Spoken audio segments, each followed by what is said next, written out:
guys, welcome back. It's Josh with the Financial Advisor Car Guy. This week marks the 1-year anniversary of me purchasing the 1999 Mitsubishi Eclipse for my daughter, which is her first car. And so I wanted to spend a few minutes today just kind of talking about what that last year has looked like.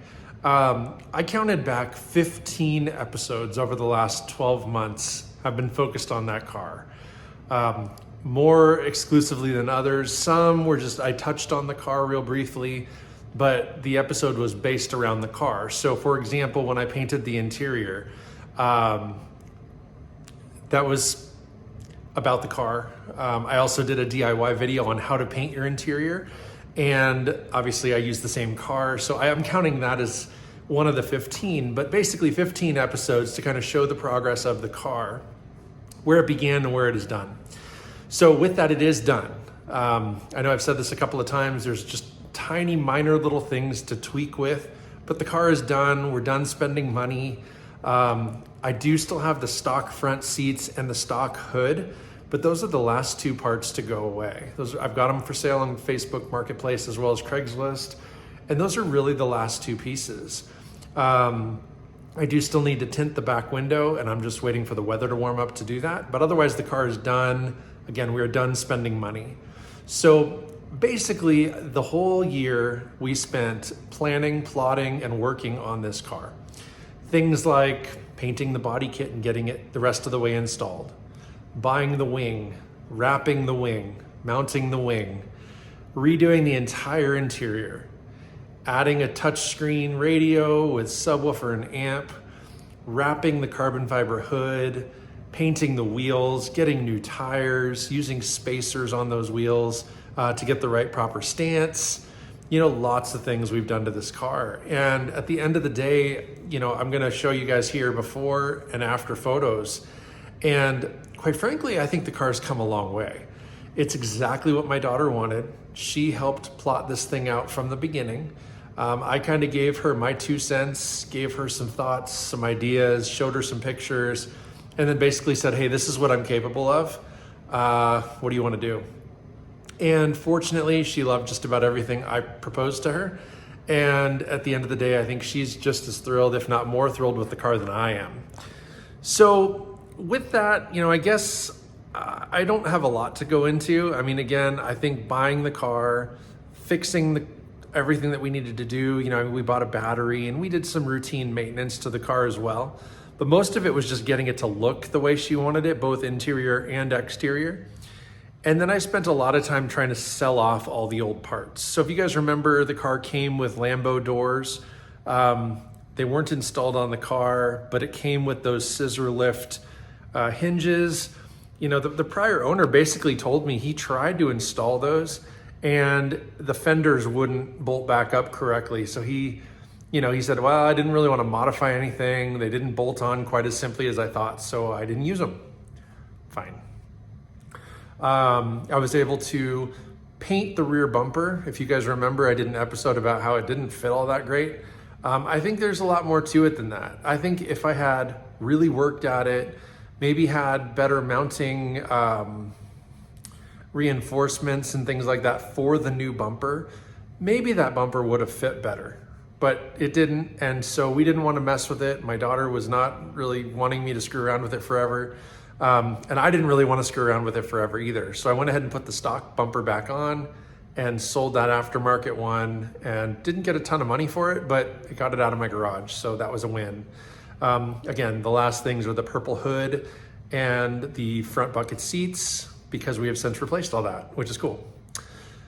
Gosh, that's it, guys. I don't have a lot to share with you this week.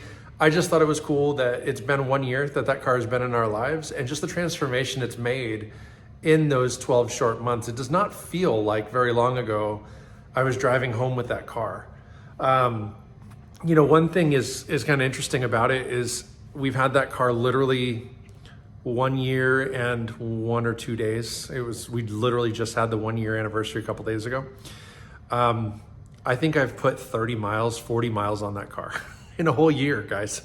Most of that is driving her across town to learn to drive, and then just starting it up, driving it around my neighborhood, around the block a few times, you know, things like that. We really haven't put very many miles on it. I think she and I drove it to the grocery store maybe twice, but we live like a mile and a half from the grocery store. So really 50 miles probably is a push. I don't know that we've even done that many miles, but yeah, she's getting ready to get her permit here like any day.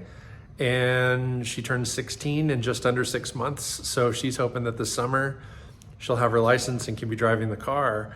And now that the car is essentially done with all the modifications that she wanted to do and that I wanted to do, now she can actually enjoy the car. She was funny because she was a little bit reluctant to drive it while we were working on it.